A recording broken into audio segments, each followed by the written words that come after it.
નમસ્કાર. એ એમસીક્યુમાં આપણને શું આપેલું છે કે H2 plus 1/2 O2 it gives H2O જેની ડેલ્ટા H એન્થાલ્પીનો ફેરફાર -68.4 કિલો કેલરી આપેલ છે અને કાર્બન ડાયોક્સાઇડની સર્જન એન્થાલ્પી -94 કિલો કેલરી આપેલ છે અને એક ઇથેનોલ છે જેનું દહન કરતા CO2 અને H2O મળે છે તેની દહન એન્થાલ્પી -327 કિલો કેલરી આપેલી છે. તો C2H5OH ની સર્જન ઉષ્મા ગણો તેની આપણે સર્જન ઉષ્મા ગણવાની છે એટલે કે C2H5 છે બનતો હોય ત્યારે કેટલી ઊર્જાનો ફેરફાર થતો હશે ડેલ્ટા H કેટલો હશે એ શોધવાનું થશે.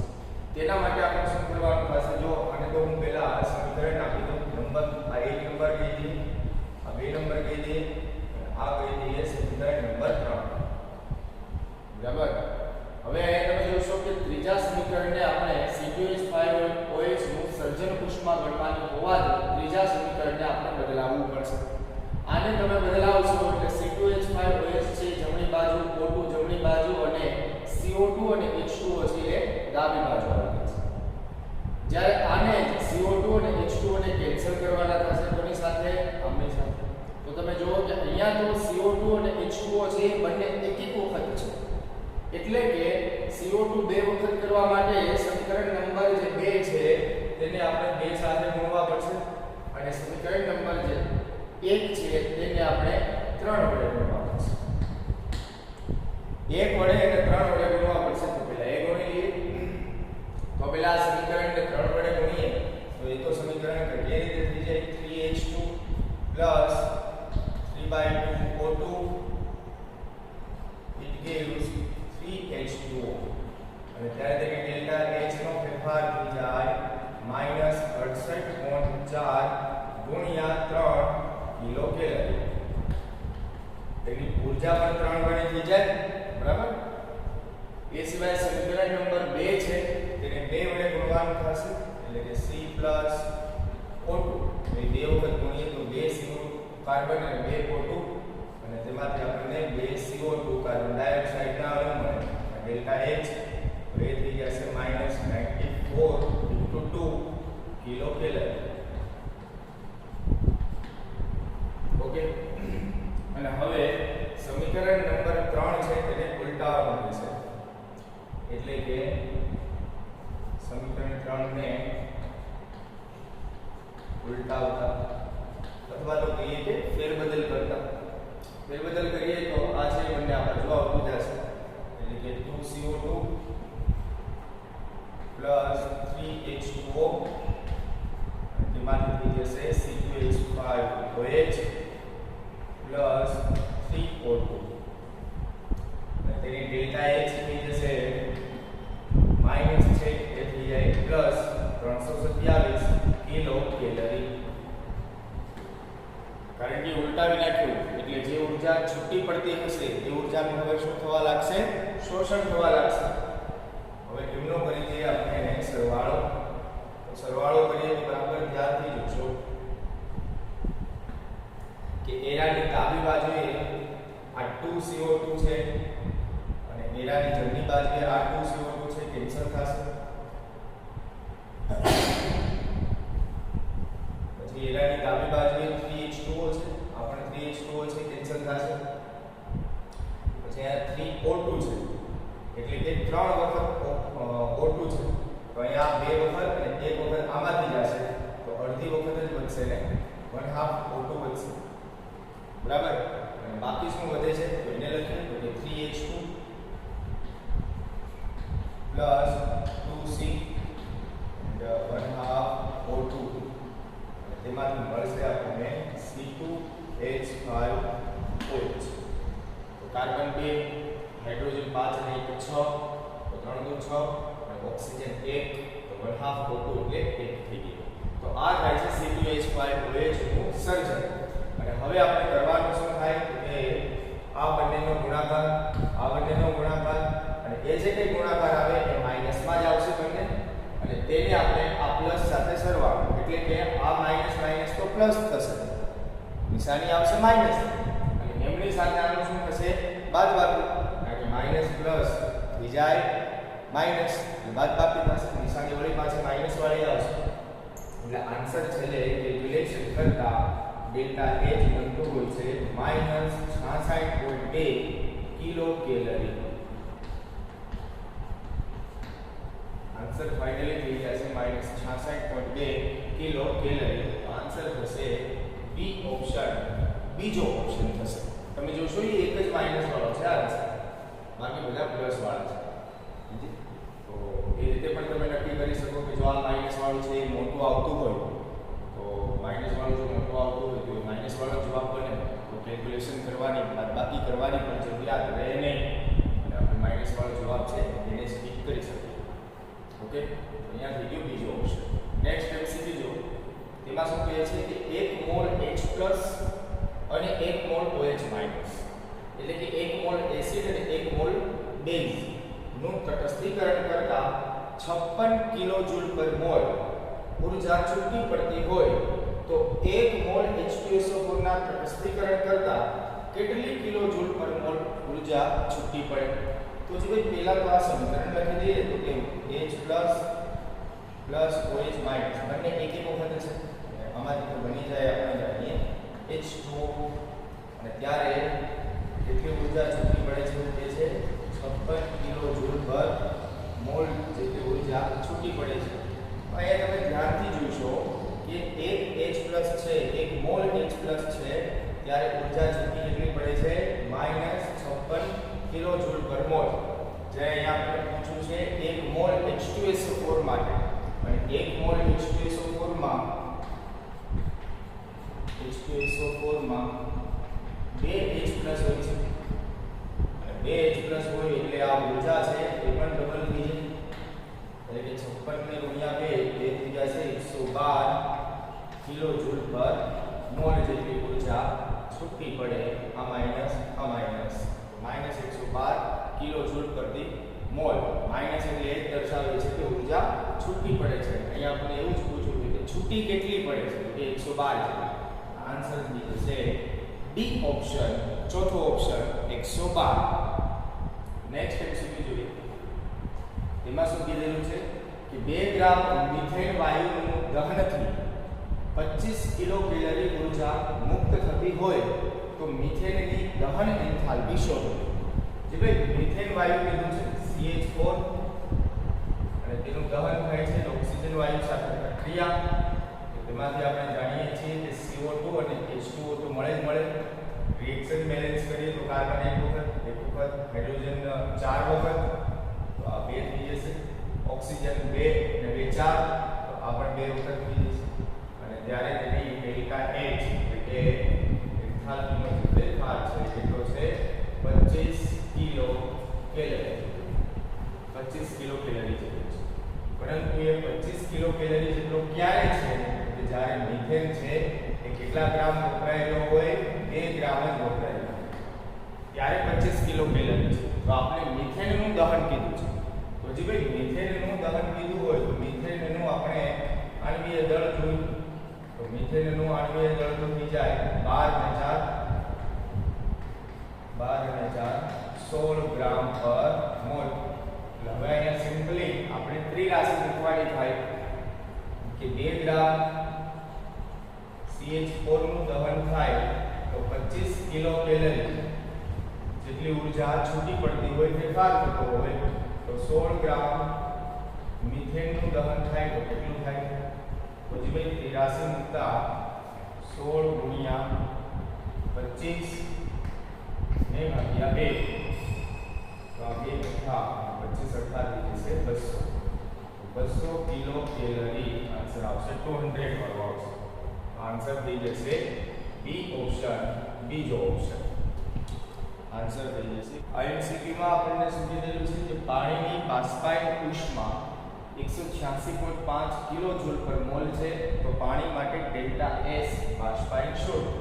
તો આ બાષ્પાયન ઉષ્મા એટલે કે Q રિવર્સિબલ એ છે 186.5 કિલોજૂલ પર મોલ, અને પાણીની બાષ્પાયન ઉષ્મા કીધી છે એટલે પાણીનું બાષ્પીભવન છે એ કેટલા તાપમાને થતું હોય છે 72 કેલ્વિન. હવે સૂત્ર મૂકીએ delta S Q reversible upon T. તમે જોશો અહીંયા જવાબ જે માંગ્યો છે તેના પરથી પણ આપણને ખબર પડે કે આનું સૂત્ર શું આવી જાય. કિલો જૂલ પર મોલ એટલે કે આ જે અંશમાં જ આવશે ના છે આ કેલ્વિન છે. કેલ્વિન તો કોનું હોય? તાપમાન છે માટી તાપમાન. તો સૂત્ર છે આપણને એ રીતે પણ ખબર પડી જાય કે ભાઈ આવું કંઈક સૂત્ર બનશે. અને કે આ કિંમત મૂકીએ 186.5 ડિવાઇડ બાય 373. આનું કેલ્ક્યુલેશન કરતા એક્ઝેક્ટ 0.5 કિલો જૂલ પર મોલ ઇન્ટુ કેલ્વિન આન્સર બનશે. એક ઓપ્શન આન્સર થશે, પહેલો ઓપ્શન આન્સર થશે 0.5.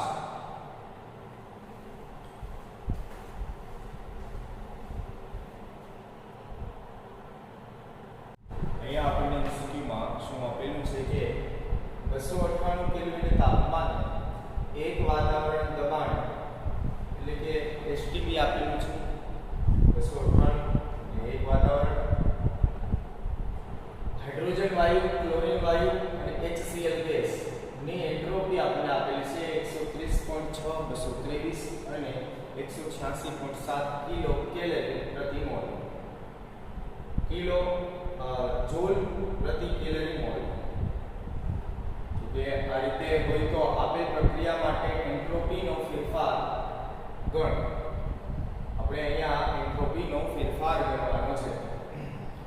એન્ટ્રોપીનો ફેરફાર ગણી આ છે જૂલ પ્રતિ મોલ.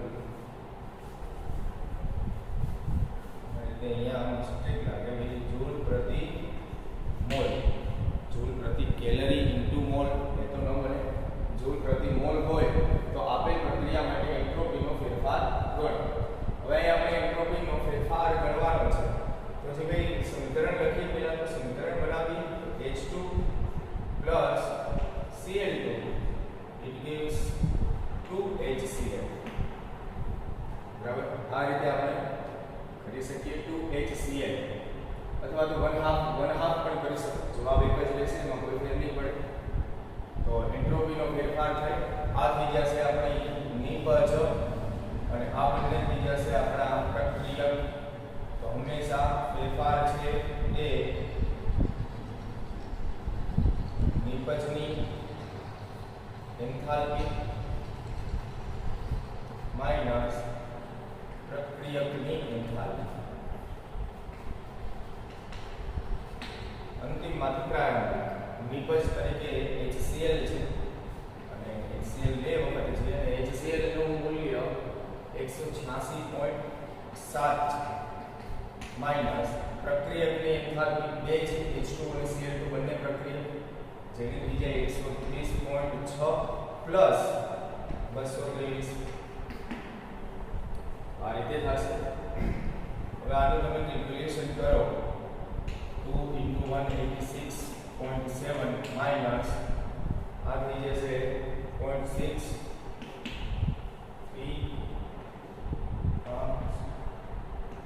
353.6 એટલું થઈ જશે. હવે આ બંનેની કેલ્ક્યુલેશન કરો, આનો ગુણાકાર કરી જે આવે તેને આમાંથી બાદ કરો તો આન્સર થઈ જતો હોય છે ફાઇનલી 19.8 જૂલ પર મોલ. એટલે કે આન્સર થશે આપણો બી ઓપ્શન.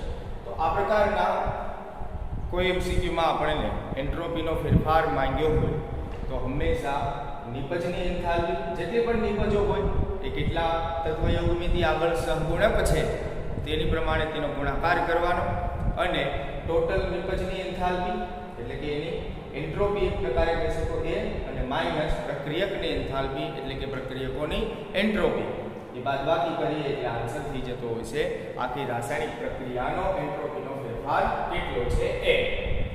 એ સિવાય નેક્સ્ટ MCQ કે એક પ્રવાહી માટે બાષ્પાયન ઉષ્મા 6 કિલો જૂલ પર મોલ છે તો ડેલ્ટા S 16 જૂલ પ્રતિ મોલ ઇન્ટુ કેલ્વિન હોય તો પ્રવાહીનો ઉત્કલન બિંદુ શોધો. જે ભાઈ અહીંયા તો આપણે Q રિવર્સિબલ બાષ્પાયન ઉષ્મા આપેલી છે 6 કિલો જૂલ એટલે કે 6000 જૂલ પ્રતિ મોલ અને ડેલ્ટા S બાષ્પાયન આપેલું છે 16 જૂલ પ્રતિ મોલ. બંને જૂલ પ્રતિ મોલ માં થઈ ગયા અને ઇન્ટુ આમનું થઈ ગયો આ કેલ્વિન. હવે આપણે તાપમાન શોધવાનું છે તો સૂત્ર તો આપણી પાસે આ છે delta S q reversible upon T. તાપમાન શોધવાનું છે તો T ને કરતા બનાવીએ તો q reversible upon delta S. કિંમત મૂકી q રિવર્સિબલ જે થઈ જાય છે 6000 ડિવાઇડ બાય ડેલ્ટા S ની 60. તો આમનું કેલ્ક્યુલેશન કરો તો એ એક્ઝેક્ટ આન્સર થઈ જાય 375 કેલ્વિન. એટલે કે આન્સર થઈ જશે સી ઓપ્શન. તમે અહીં જોશો કે 375 સેલ્સિયસ પણ કીધું છે તો સેલ્સિયસ નહીં કેલ્વિનમાં આવે આન્સર. એટલે 375 કેલ્વિન. ડી ઓપ્શન નહીં પરંતુ સી ઓપ્શન ત્રીજો ઓપ્શન બનશે. સિવાય નેક્સ્ટ 25 અંશ સેલ્સિયસ તાપમાને delta H less than T delta S તો ડેલ્ટા G બરાબર ખાલી જગ્યા થાય. એટલે કે આપણે આ સૂત્ર જાણતા હોઈએ છીએ કે delta G delta H T delta S. હવે અહીંયા તમે જુઓ કે આ T ડેલ્ટા S નું મૂલ્ય છે એ વધુ છે અને ડેલ્ટા H નું મૂલ્ય છે એ ઓછું છે. લેસ ધેન એવું કીધું છે એટલે આમનું મૂલ્ય છે આ વધુ અને આનું મૂલ્ય છે એ ઓછું. એટલે કે આ વધુ મૂલ્ય છે અને આ છે એ ઓછું મૂલ્ય છે. હવે તમે જો ઓછું મૂલ્ય છે એ ધન છે અને વધુ મૂલ્ય છે એ ઋણ છે તો આપણને એની બાદબાકી થશે તો જે જવાબ આવશે એ તો ઓલી બાજુ કેવો જ આવશે ડેલ્ટા G ઋણ જ આવશે. ડેલ્ટા G શું આવે ઋણ. ડેલ્ટા G ઋણ એટલે થઈ જાય ડેલ્ટા G લેસ ધેન 0 એટલે કે 0 કરતા પણ તો આન્સર થઈ જશે એ ઓપ્શન લેસ ધેન 0 હશે ડેલ્ટા G. એટલે કે ડેલ્ટા G નું મૂલ્ય ઋણ મૂલ્ય હશે એટલે કે પ્રક્રિયા આપમેળે થતી હશે. એ સિવાય નેક્સ્ટ અહીંયા આપણને શું કહે છે 2Cl solid it gives a Cl2 gas. આ પ્રક્રિયામાં ડેલ્ટા S અને ડેલ્ટા H ખાલી જગ્યા થાય. તમે ધ્યાનથી જોશો કે અહીંયા ડેલ્ટા S ની વાત કરું તો સોલિડ એટલે કે ઘન અવસ્થા માંથી ગેસ એટલે કે વાયુ અવસ્થા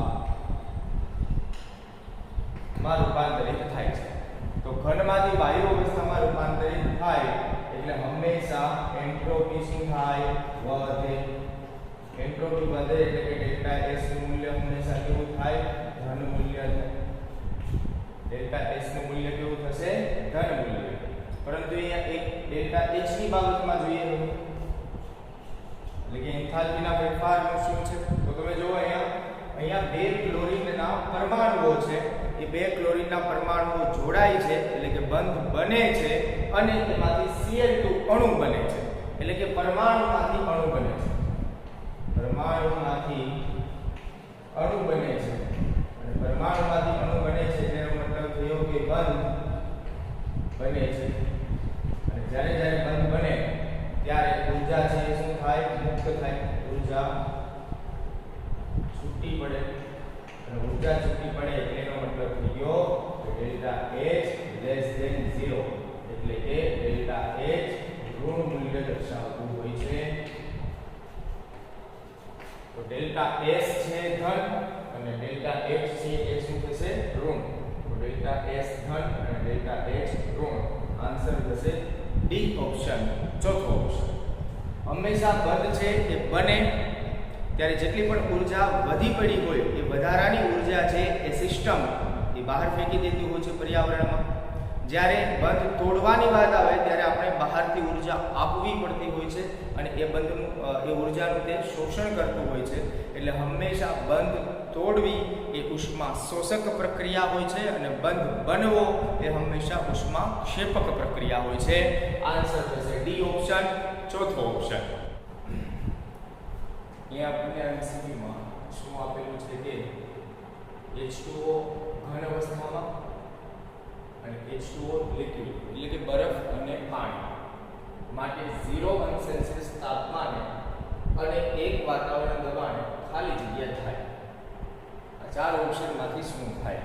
તો એક વસ્તુ તો એ યાદ રાખશો કે ભાઈ કે 0 સેલ્સિયસ તાપમાને અને 1 વાતાવરણ દબાણે બરફ અને પાણી સંતુલનમાં હોય છે.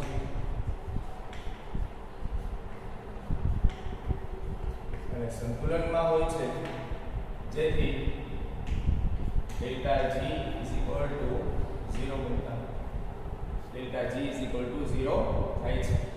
બરાબર. આપણી પાસે તો સૂત્ર એ બને છે કે delta G = delta H minus T delta S.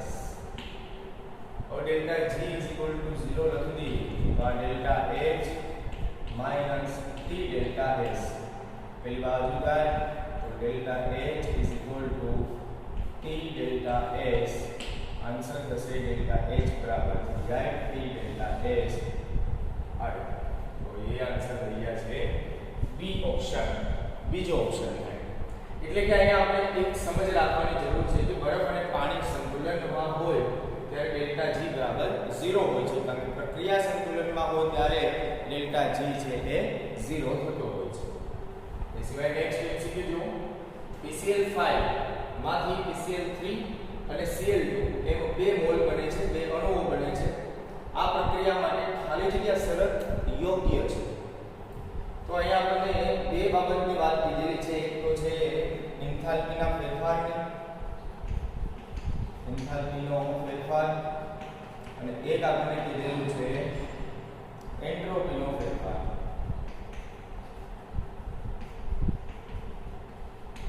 એ ફેરફાર શું હશે? તો જી ભાઈ પહેલા તો જુઓ કે એન્થાલ્પીનો ફેરફાર શું હશે. હવે એન્થાલ્પીનો ફેરફાર તમે જુઓ કે અહીંયા એક મોલ છે એટલે કે એક અણુ છે અને તેમાંથી આપણને એક અને આ એક એટલે કે બે અણુઓ બને છે. કેટલા અણુઓ બને છે? બે અણુઓ બને છે. અને બે અણુઓ બને છે જેથી કરીને અણુઓની સંખ્યા વધારે થાય છે. અણુઓની સંખ્યા વધારે થાય અને પ્રક્રિયા છે એ આપમેળે થતી હોય. આ PCl5 ની ઊર્જા આપો એટલે અને અહીંયા તમે જોશો કે એક વસ્તુ એ પણ કહી શકાય કે PCl5 નું અહીંયા શું થાય છે? PCl5 નું વિઘટન થાય છે. PCl5 નું વિઘટન થાય છે. જે વિઘટન થતી કોઈ પણ પ્રક્રિયા હોય તેના માટે હંમેશા ડેલ્ટા H નું મૂલ્ય કેવું હોય? ધન મૂલ્ય હોય. કારણ કે વિઘટન કરવા માટે કોઈ પણ અણુને તોડવા માટે આપણે બહારથી ઊર્જા આપવી પડે છે અને એ સિસ્ટમ છે, એ જે પ્રણાલી છે PCl5 છે એ ઊર્જાનું શોષણ કરતું હોય છે. એટલે હંમેશા ડેલ્ટા H નું મૂલ્ય ધન મૂલ્ય થશે એટલે કે ડેલ્ટા H > 0 થશે. જ્યારે એન્ટ્રોપીની બાબતમાં શું કહી શકાય? તો કે એન્ટ્રોપીની બાબતમાં તમે જુઓ કે એક અણુ હતો અને તેનું વિઘટન થઈ અને કેટલા અણુઓ બન્યા? બે અણુઓ બન્યા. તો અહીંયા આપણે એવું સમજી શકાય કે અણુઓની સંખ્યા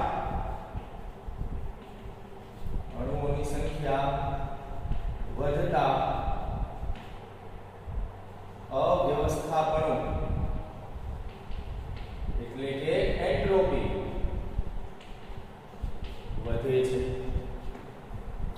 અને એન્ટ્રોપી વધે જેથી કરીને ડેલ્ટા S ની કિંમત તો ધન મૂલ્ય થઈ જાય. વધવું એટલે કે ધન મૂલ્ય. તો આ રીતે ડેલ્ટા H પણ ધન મૂલ્ય થશે અને ડેલ્ટા S પણ ધન મૂલ્ય થશે. બંને ધન મૂલ્ય હોય તો ઓપ્શન કયો છે? ડી ઓપ્શન ચોથો ઓપ્શન આવશે. એ સિવાય નેક્સ્ટ MCQ જોઈએ જેમાં શું કીધેલું છે કે એક પ્રક્રિયા માટે ડેલ્ટા H આપણને આપેલું છે. એન્થાલ્પીનો ફેરફાર છે 31400 કેલરી જેટલું અને ડેલ્ટા S એટલે કે એન્ટ્રોપીનો ફેરફાર છે 32 કેલરી પ્રતિ મોલ ઇન્ટુ કેલ્વિન.